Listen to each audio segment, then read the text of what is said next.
Mesdames et messieurs, je voudrais d'abord vous donner lecture du message des associations de déportés.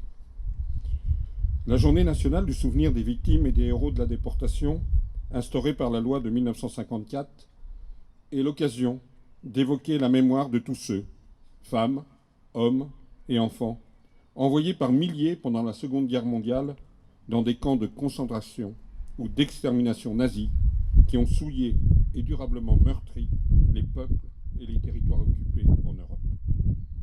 Nous renouvelons notre hommage au courage dont ont fait preuve les déportés, en particulier ceux qui, face aux souffrances de l'épuisement physique auquel ils étaient confrontés et à la menace permanente de la torture et de la mort, n'ont pas renoncé à l'espoir et ont su rester des êtres humains.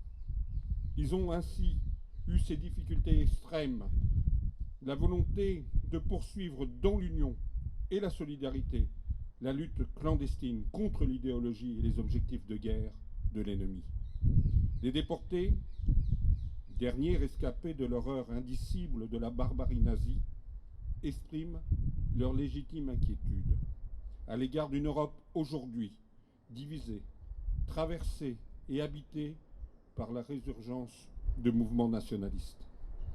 L'Europe, dont la vocation est de garantir la paix et la prospérité des pays qui la composent, doit être celle de la mémoire de millions d'êtres humains sacrifiés par une idéologie perverse. Sauvegarder cette mémoire où la souffrance se mêle à l'espérance doit faire prendre conscience, avant qu'il ne soit trop tard, de l'indispensable solidarité entre les peuples épris de liberté pour l'emporter sur toutes les formes d'obscurantisme, de fanatisme, de racisme, d'antisémitisme, de xénophobie. Le rappel de l'action des déportés dans les camps de la mort doit aller bien au-delà d'une journée symbolique. Il s'agit pour les générations futures de poursuivre avec détermination ce combat contre l'égoïsme et la peur. C'est ainsi que l'hommage aux déportés prendra tout son sens pour construire un avenir de paix, de fraternité et de respect de la dignité humaine. Ce message a été rédigé conjointement par la Fédération nationale des déportés et internés, résistants et patriotes, la Fondation pour la mémoire de la déportation, les associations de mémoire des camps nazis, l'Union nationale des déportés internés, résistants et familles. Mesdames et messieurs, vous le constatez, le message des déportés, ceux qui ont le plus souffert de la barbarie nazie, est d'abord un message pour aujourd'hui. Certes, il est de notre devoir de rendre hommage à ces millions d'hommes, de femmes, d'enfants, déportés dans les camps de concentration et d'extermination, parce qu'ils étaient juifs, roms, homosexuels, handicapés mentaux, opposants politiques, et qu'ils y ont subi les pires atrocités. Certes, nous devons célébrer les héros de ces camps de la mort, qui ont su résister à la déshumanisation imposée par les barbares et ont su maintenir la dignité humaine. Certes, nous devons saluer le courage et la volonté de ceux qui, après avoir survécu, ont eu les pires difficultés à se faire entendre. Rappelons-nous ce que disait Simone Veil.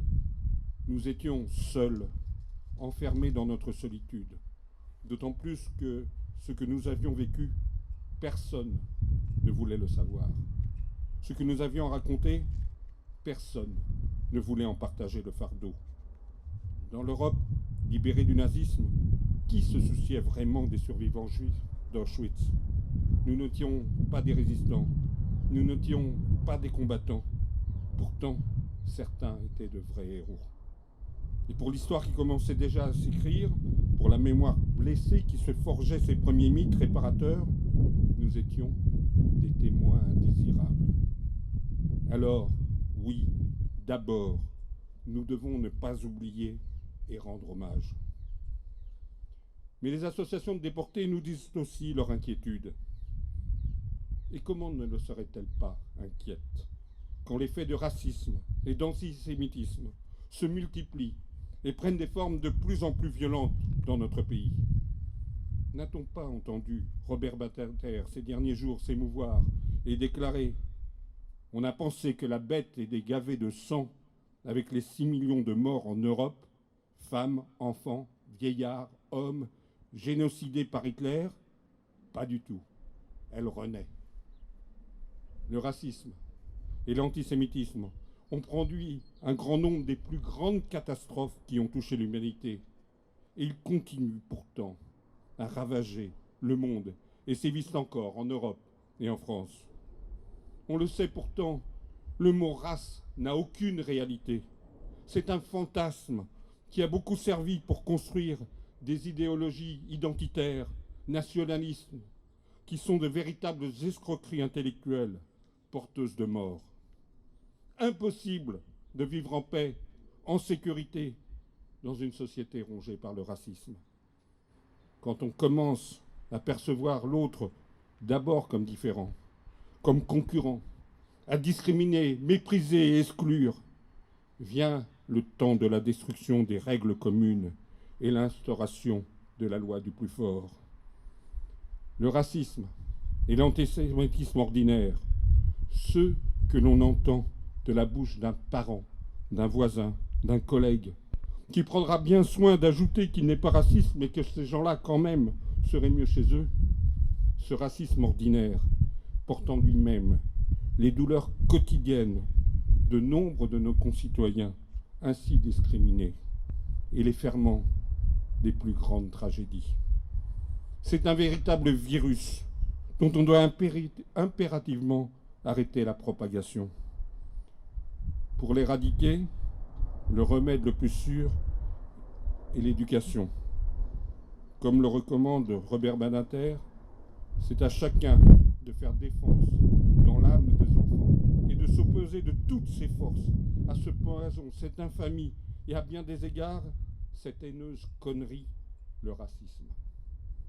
C'est bien à chacun d'entre nous, en tant que parents, grands-parents, citoyens, de rappeler les dégâts causés par le racisme et l'antisémitisme, de souligner que les plus grandes tragédies se nourrissent des discours qui exploitent les peurs, discriminent les êtres humains, désignent des boucs émissaires, de refuser toute compromission avec la bête immonde. En ce jour de commémoration, retenons le message des associations. Le rappel des actions des déportés dans les camps de la mort doit aller bien au-delà d'une journée symbolique. Il s'agit, pour les générations futures, de poursuivre avec détermination ce combat contre l'égoïsme et la peur. C'est ainsi que l'hommage aux déportés prendra tout son sens pour construire un avenir de paix, de fraternité et de respect de la dignité humaine.